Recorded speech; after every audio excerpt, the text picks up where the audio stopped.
ದೇಶಾದ್ಯಂತ 100 million smart ವಿದ್ಯುತ್ ಮೀಟರ್ಗಳನ್ನು ಅಳವಡಿಸುವ ಗುರಿ ಹೊಂದಲಾಗಿದೆ ಎಂದು ಕೇಂದ್ರ ಇಂಧನ ಸಚಿವ ಮನೋಹರ್ ಲಾಲ್ ತಿಳಿಸಿದ್ದಾರೆ.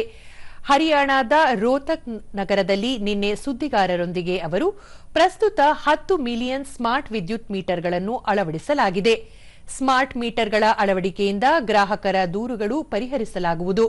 ಜೊತೆಗೆ ಗ್ರಾಹಕರು ತಮ್ಮ ವಿದ್ಯುತ್ ಬಳಕೆಯನ್ನು ನಿಯಂತ್ರಿಸಲು ಹಾಗೂ ವಿದ್ಯುತ್ ಉಳಿತಾಯ ಮಾಡಲು ಇದರಿಂದ ಸಾಧ್ಯವಾಗುತ್ತದೆ ಎಂದು ತಿಳಿಸಿದರು. ಇದೇ ವೇಳೆ ಮೆಟ್ರೋ ವಿಸ್ತರಣೆ ಕುರಿತ ಪ್ರಶ್ನೆಗೆ ಪ್ರತಿಕ್ರಿಯಿಸಿದ ಸಚಿವರು, ದೇಶದಲ್ಲಿ ಇದುವರೆಗೆ 1,100 ಕಿಲೋಮೀಟರ್ ಮೆಟ್ರೋ ರೈಲು ಮಾರ್ಗಗಳನ್ನು ನಿರ್ಮಿಸಲಾಗಿದೆ. ಮೆಟ್ರೋ ರೈಲಿನ ವಿಷಯದಲ್ಲಿ ಭಾರತ ವಿಶ್ವದಲ್ಲೇ 3ನೇ ಸ್ಥಾನದಲ್ಲಿದ್ದು, ಶೀಘ್ರವೇ 2ನೇ ಸ್ಥಾನಕ್ಕೇರಲಿದೆ ಎಂದು ವಿಶ್ವಾಸ ವ್ಯಕ್ತಪಡಿಸಿದರು. ಪ್ರಸ್ತುತ 24 ನಗರಗಳಲ್ಲಿ ಮೆಟ್ರೋ ಸೇವೆಗಳು ಲಭ್ಯವಿದ್ದು, ಭವಿಷ್ಯದಲ್ಲಿ 29 ನಗರಗಳಲ್ಲಿ ಈ ಸೌಲಭ್ಯ ಲಭ್ಯವಾಗಲಿದೆ ಎಂದು ಸಚಿವ ಮನೋಹರ್ ಲಾಲ್ ತಿಳಿಸಿದರು.